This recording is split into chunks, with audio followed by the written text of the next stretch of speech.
In the name of Almighty Allah, who is infinitely kind and merciful, O Almighty Allah, expand my breast with assurance and make my task easy for me and remove the impediment from my tongue so they may understand what I say.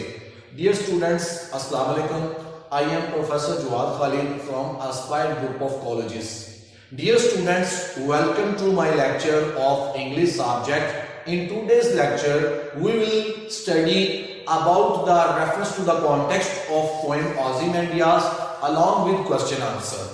आज के lecture में हम सबसे पहले poem के central idea poem के reference to the context और poem की एक्सप्लेनेशन पर बात करते हैं और उसके बाद फिर हम पोएम के एक्सरसाइज के क्वेश्चंस और जो एक्सपेक्टेड क्वेश्चंस हैं according two point of view of past papers of board इसको हम डिस्कस करेंगे। तो सबसे पहले हम चलते हैं, देखें जैसे कि as I have already told you all that which technique is applied to write down reference to the context, किस तरीके के साथ reference to the context को लिखना है।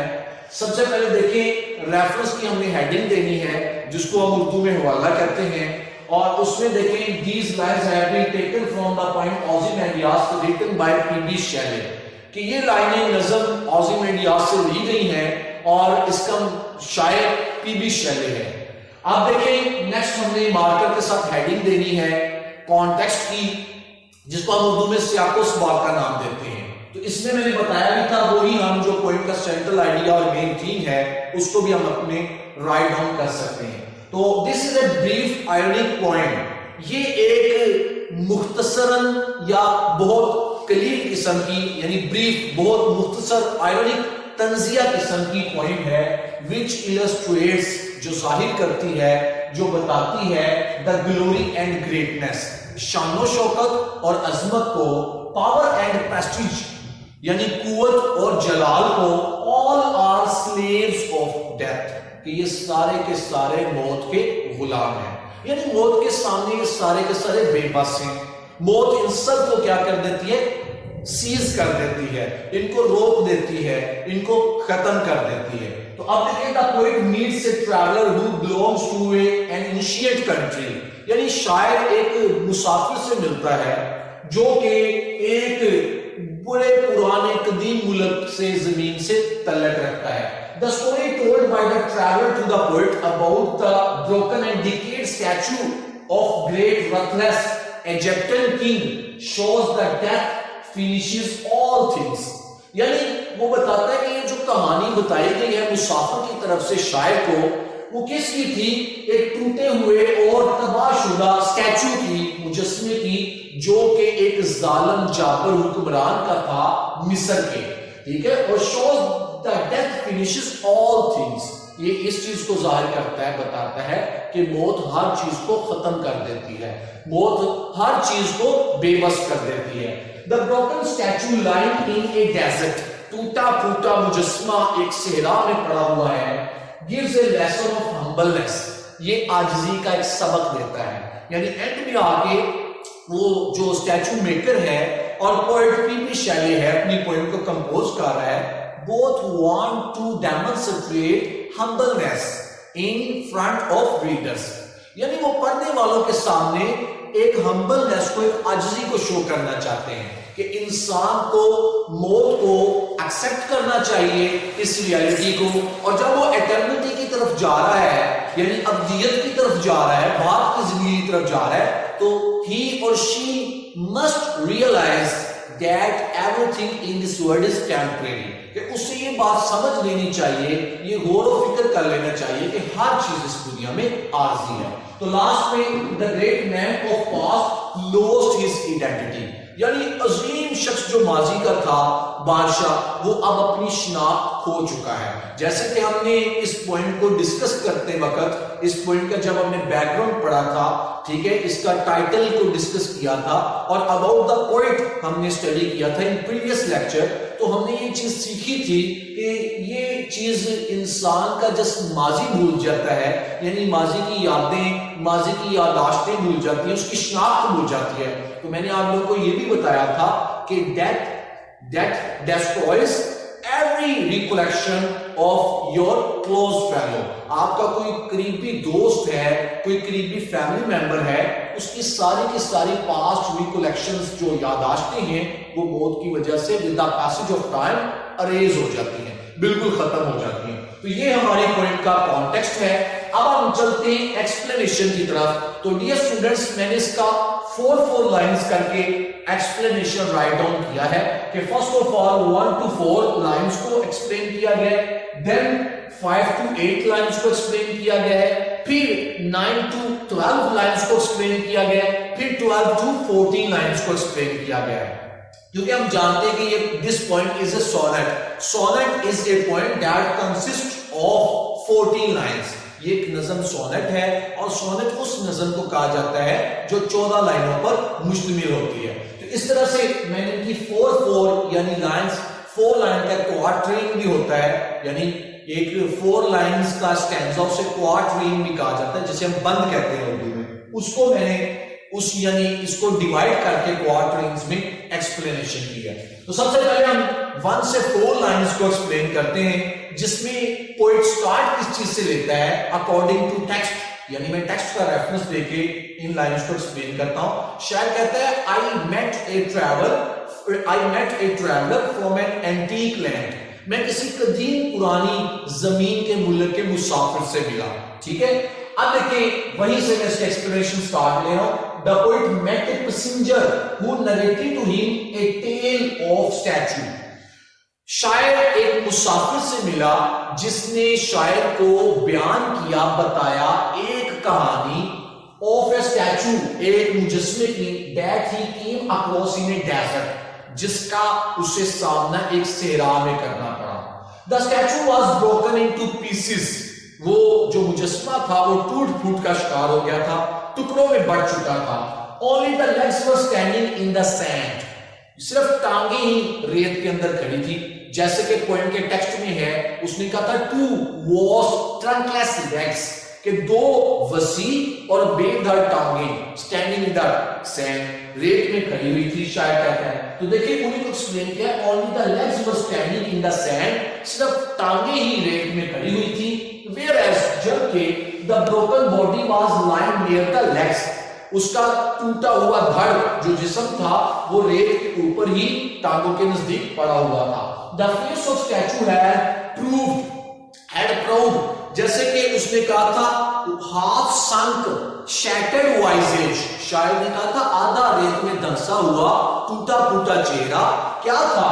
उसने कहा था whose frown, जिसने त्योरी चढ़ाई हुई है, जिसने गुस्सा गजब शो किया हुआ है। तो उसी को देखिए मैंने यहां पर एक्सप्लेन किया है। The face of statue had proud, के चेहरे के ऊपर गुरूर और फख्र था, and scornful expression, और हिजान खेज, काबिल नफरत, अजीबो गरीब तासर था। एक्सप्रेशन कहते हैं तासर, जो फीचर हम चेहरे के ऊपर बनाते हैं। तो the traveler was impressed, मुसाफिर बहुत ज्यादा मुतासिर हो गया बाय द आर्टिस्ट, क्योंकि जब पोएट ने कहा था टेल द स्कल्पटर, उस मुजस्मा साज को बता दो, उससे कह दो, तो क्या हो रहा है, वो the traveller was impressed by the artist, उस फनकार की फनकारी से बहुत मुतासिर हो रहा है। Who had captured the facial expression, जिसने चेहरे के तासुरात को बिल्कुल वैसे ही बनाया था, सो ब्यूटीफुली, बड़ी खूबसूरती के साथ, जैसे कि रियल उसके फेशियल एक्सप्रेशन थे। किसके? ओज़िमेंडियास के। उसके बाद the statue was of Ozymandias who ruled ruthlessly, यानी ये जो मुजस्मा था ये ओज़िमेंडियास का था जिसने हुकूमत की, रूल्ड कहते हैं हुकूमत की, रथलेसली, बड़े जालिम अंदाज में, बड़े तशद्दुद से भरे हुए में। तो स्टूडेंट्स से देखें, ये हमारा 1 से 4 लाइंस का एक्सप्लेनेशन है, जो हमारी इब्तदाई 4 लाइनें हैं हमारी पॉइंट की, यानी जिसको मैंने क्या कह दिया कि इसको एक स्टैंजा में, एक क्वार्टरिंग में डिवाइड किया गया। ठीक है जी। अब हम चलते हैं नेक्स्ट एक्सप्लेनेशन, जो हमारी 5 to 8 लाइंस के ऊपर कंसिस्ट करती है। The statue has broken into pieces, वो मुजस्मा टुकड़ों में बढ़ चुका है, टूट चुका है। The lips of statute were wrinkled, जैसे कि पोएट ने उसमें कहा था कि लिप्स रिंकल्ड, के उन होंठों के ऊपर जुड़ी थी, जुड़ीदार मुंह थे, खराब मुंह थे। And there was an expression of hate, और उनके ऊपर नफरत की एक तासर था। ऑन हिज फेस, बादशाह के चेहरे के ऊपर, which could easily B read, जिसको बाआसानी पढ़ा जा सकता था। The dead Kings feelings were still visible, मुर्दा बादशाह की जो फीलिंग्स थी, महसूसात थी, वो बिल्कुल अभी भी वाज़ेह हो रही थी, क्योंकि वो जो स्टैचू मेकर था उसने बहुत एक्सपर्ट मैनर के अंदर उन सारी फीलिंग्स को उसके चेहरे के ऊपर वैसे का वैसे ही नक्श किया था, तो इसलिए वो विजिबल हो रही थी। The hand and heart were also mocking, यानी बादशाह ने कहा था कि उसका हाथ जो लोगों के ऊपर स्नीर करता था, जो लोगों के ऊपर मजाक किया करता, जो ऑर्डर देता था, बल्कि जो उसका हाथ ऑर्डर देता था, उसका चेहरा था, वर आल्सो मोकिंग, जो मजाक किया करते थे। But it's credit goes to artist, लेकिन इन सारी एक्सप्रेशन जो उसके फेस के ऊपर, जो स्टैचू के ऊपर नक्श की गई थी, इन सब का क्रेडिट किसको जाता है? स्टैचू मेकर को, ठीक है। Who had produced living expression, जिसने जानदार तासरात जाहिर कर दिए ऑन नॉन लिविंग स्टैचू, यानी बेजान मुजस्मे के ऊपर। यानी पोएट किस चीज से इंप्रेस हो रहा है? वो आर्टिस्ट से हो रहा है, जो उसका फनकार है, जो उसका बनाने वाला है स्टैचू का, उससे बहुत ज्यादा पोएट इंप्रेस हो रहा है। वो क्या कहता है? तो उसने बड़ी ब्यूटीफाई मैनर के अंदर, उसने बड़े जबरदस्त मैनर में इसके ऊपर लिविंग एक्सप्रेशन को शो किया है, स्टैचू को, नॉन लिविंग स्टैचू के ऊपर, कि जब बादशाह अपनी जिंदगी में जब जिंदा था तब उसकी एक्सप्रेशंस क्या थी, वही उसका स्टैचू बता रहा है। अब चलते हैं 9 से 11 लाइंस की एक्सप्लेनेशन की तरफ। The traveller read the inscription, inscription कहते हैं जो खुदा हुआ था, यानी जो उस मुजस्मे के ऊपर लिखा गया था। मैंने बताया था जो पेडिस्टल के ऊपर कुंदा हुआ था, लिखा हुआ था कौन से अल्फाज, उनको पढ़ता है ऑन द पेडिस्टल, चबूतरे के ऊपर, of the broken and decayed statue, टूटे फूटे और तबाहशुदा मुजस्मे के। तो क्या होता है? द इंस्क्रिप्शन सेड, वो लिखी हुई तहरीर, कुंदी हुई तहरीर बताती है that the statue belong to a mighty king Ozymandias, कि ये जो मुजस्मा है ये वाबस्ता किसके साथ है? एक बड़े जलाल वाले बादशाह ओज़मानियास के साथ, ठीक है। The king had been very cruel, बादशाह बहुत ज्यादा जालिम रह चुका था, and proud in his lifetime, और अपनी पूरी जिंदगी के अंदर गुरूर और तकब्बर करता रहा। लेकिन देखिए, बट बिफोर कहते हैं पहले, बट बिफोर हिज डेथ, लेकिन अपनी मौत से पहले he realized his mistake, उसे अपनी गलती का एहसास हो गया, and this he admitted in his final message, और अपने आखिरी पैगाम के अंदर उसने इसका इतराफ किया टू द वर्ल्ड, और दुनिया को अपना पैगाम दे दिया। क्या पैगाम दे दिया? कि जैसे वो दुनिया में अरूज और बहुत ज्यादा बर्बरियत का हामिल था, बहुत लोगों पर जुल्म किया करता था, और अपने हाथ से इशारे से लोगों को ऑर्डर किया करता था, जब वो खत्म हो गया तो उसके बाद उस मुजस्मा साज ने बड़ी खूबसूरती के साथ जब मुजस्मा बनाया तो वो मुजस्मा भी टूट फूट का शिकार हो गया। तो जब वो टूट फूट का शिकार हुआ मुजस्मा, तो उस मुजस्मे से भी पता चला कि बादशाह का जो गुरूर और तकब्बर था वो उसकी जिंदगी में भी खत्म हो गया, और उसके मरने के बाद भी उसका मुजस्मा नहीं बच सका। तो ये हमारी एक्सप्लेनेशन थी 9 से लेके 11 लाइंस के ऊपर कंसिस्ट करती। अब हम आखिरी जो दो हमारी 3 लाइंस हैं, 12 to 14 लाइंस, इनको एक्सप्लेन करते हैं।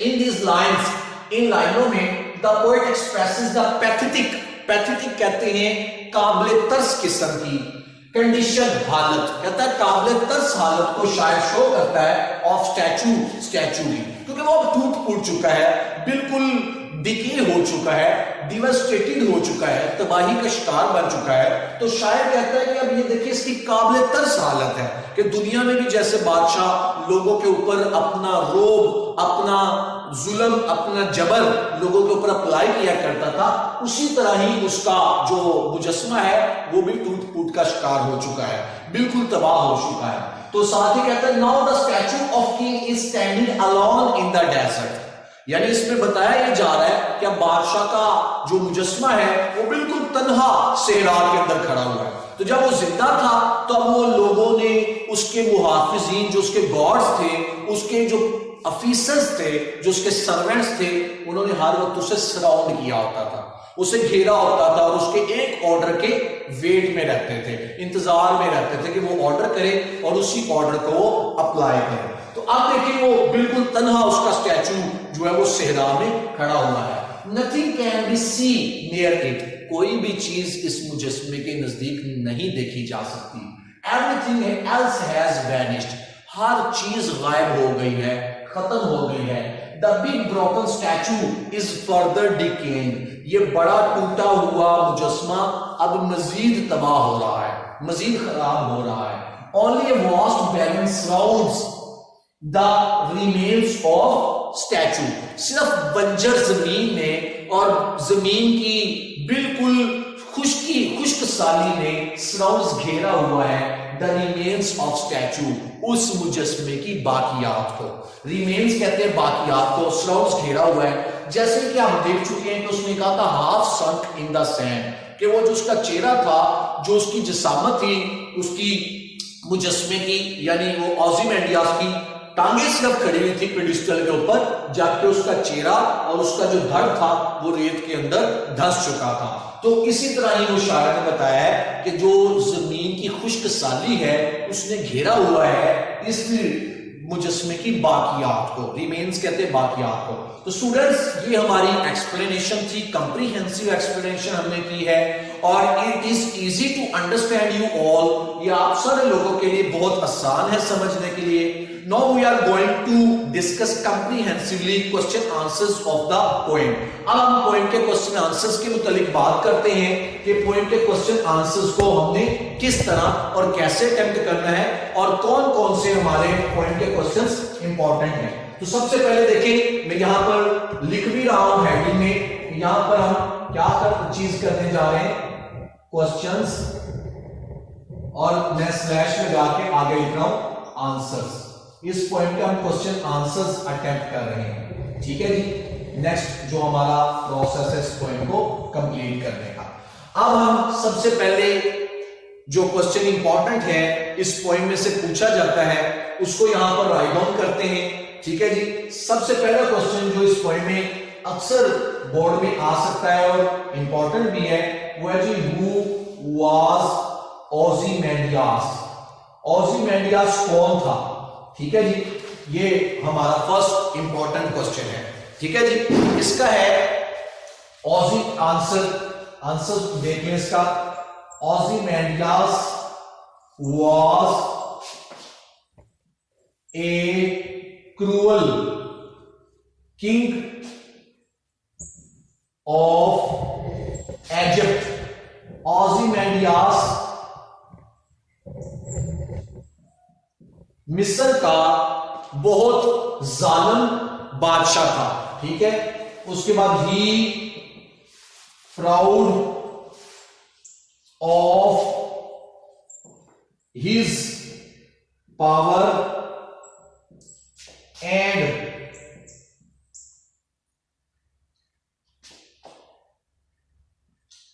ऑर्डर, वो अपनी कुव्वत और अपने हुक्म के ऊपर बहुत गरूर किया करता था, ठीक है। उसके बाद ही रूल्ड वेरी रथलेसली, उसने बहुत ज्यादा बर्बरियत के साथ, जुल्म के साथ हुकूमत की। तो जी ये हमारे फर्स्ट क्वेश्चन का आंसर है। दोबारा इसकी उर्दू ट्रांसलेशन रिवाइज कर देता हूं। Ozymandias was a cruel king of Egypt. Ozymandias मिस्र का एक बहुत जालिम बादशाह था। He proud of his power and order. वो अपने हुक्म, अपनी कुव्वत पर बड़ा गुरूर और तकब्बर किया करता। He ruled very ruthlessly. और उसने बड़ी बेरहमी के साथ, बड़े जुल्म बर्बरियत के साथ हुकूमत की। नेक्स्ट आगे हम चलते हैं सेकंड क्वेश्चन की तरफ। सेकंड क्वेश्चन है जी हमारा, what did the traveler see in the desert? मुसाफिर ने सहरा के अंदर क्या देखा, ठीक है जी। इंपॉर्टेंट क्वेश्चन है, कई दफा बोर्ड के एग्जाम में आ सकता है। इसका आंसर देखें, the traveller saw a statue in the desert.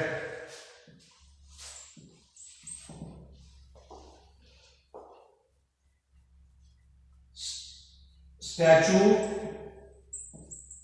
was decayed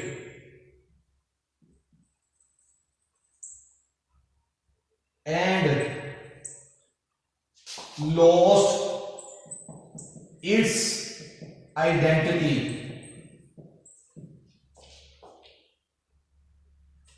Two vast legs of stone were standing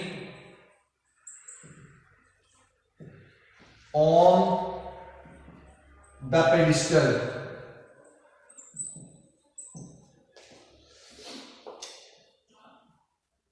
The face of king was seen half sunk in the sand. The traveler saw a statue in the desert. मुसाफिर ने सेहरा के अंदर एक मुजस्मा देखा. Statue was decade. मुजस्मा तबाह बर्बाद हो चुका था. And lost its identity. और अपनी शिनाख्त खो गया था. Two vast legs of stone were standing on the pedestal. चबूतरे के ऊपर सिर्फ वसी पत्थर की टांगें खड़ी हुई थी. The face of king was seen half sunk in the sand. कि बादशाह का चेहरा रेत में आधा धंसा हुआ दिखाई दे रहा था. लो जी स्टूडेंट से हमारे दो क्वेश्चंस हो गए. अब हम चलते हैं अपने क्वेश्चन नंबर 3 की तरफ. थर्ड क्वेश्चन हमारा क्या है? What was written on the pedestal. चबूतरे के ऊपर कौन से अल्फाज लिखे गए थे? यानी चबूतरे पर कौन से अल्फाज नक्श थे, लिखे गए थे. ठीक है, तो उसके इसका हम आंसर क्या लिखेंगे? सबसे पहले following words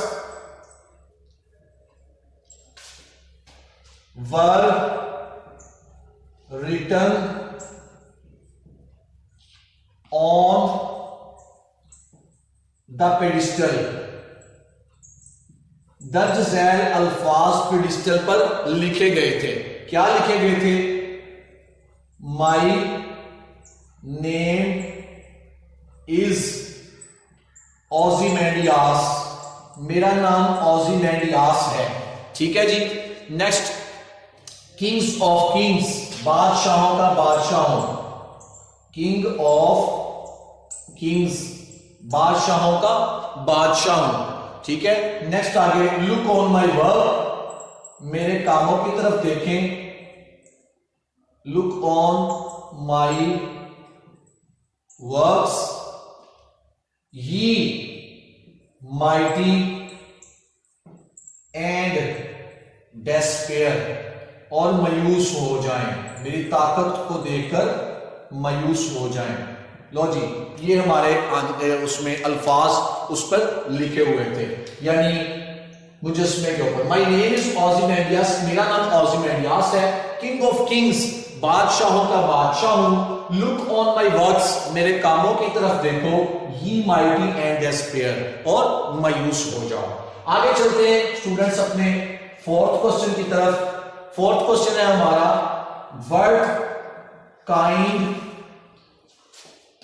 what kinds of feelings does the poem create in the mind या in the reader's mind. यानी ये जो नज्म है ये पढ़ने वालों के जहन में किस तरह की फीलिंग डालती है. ठीक है जी. This poem demonstrates that death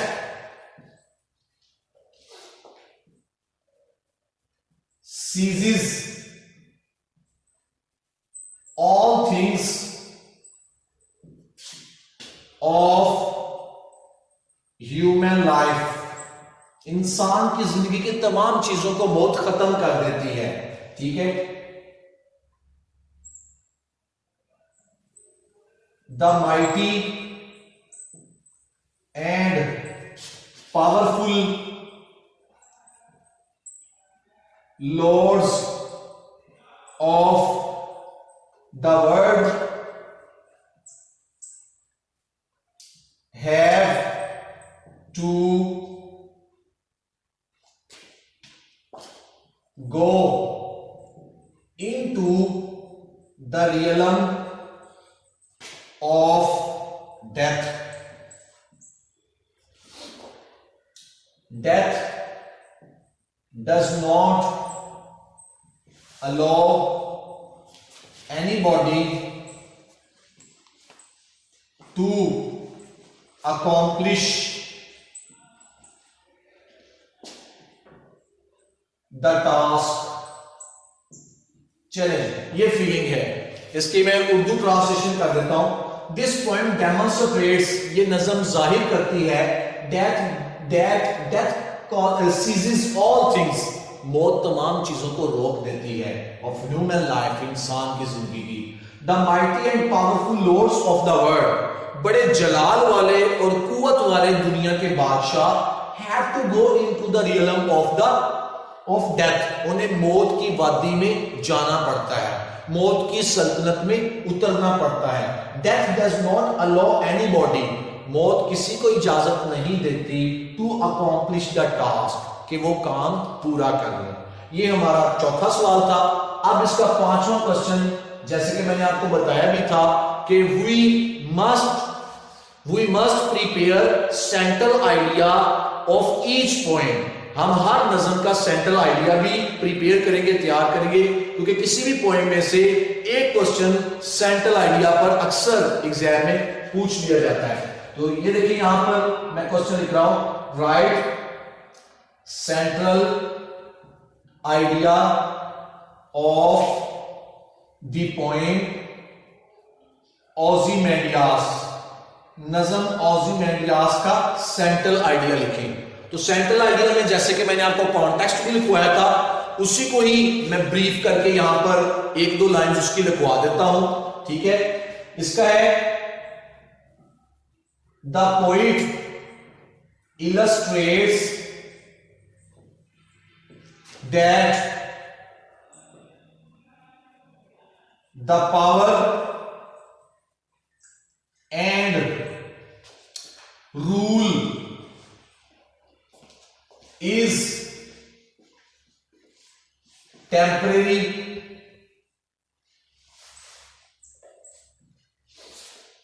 nobody remains alive, कोई बंदा जिंदा नहीं रहता। ठीक है, उसके बाद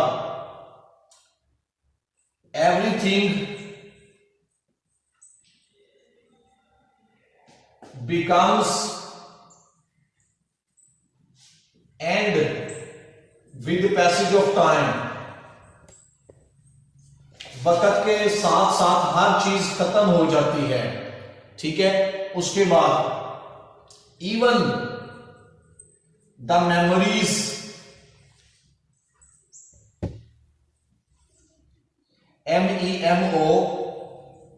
MEMORIES, even the memories become vanished, यहां तक कि याददाश्तें भी गायब हो जाती हैं। बस यही हमारी पोएम का सेंट्रल आइडिया है। फिर मैं इसे रिपीट कर देता हूं। द पोएट इलस्ट्रेट्स, शायर जाहिर करता है, that the power and rule is temporary, कि हुकूमत कुव्वत आर्जी है। Nobody remains alive, कोई बंदा जिंदा नहीं रहता। Everything becomes end with passage of time, वक्त गुजरने के साथ साथ हर चीज खत्म हो जाती है। Even the memories become vanished, यहां तक कि याददाश्तें भी गायब हो जाती हैं। तो स्टूडेंट्स, आज हमने अपने सेकंड लेक्चर में अपनी इस पॉइंट को ओज़िमेंडियास, जो कि पॉइंट नंबर 8 है, इसको हमने कंप्रीहेंसिवली कंप्लीट किया है।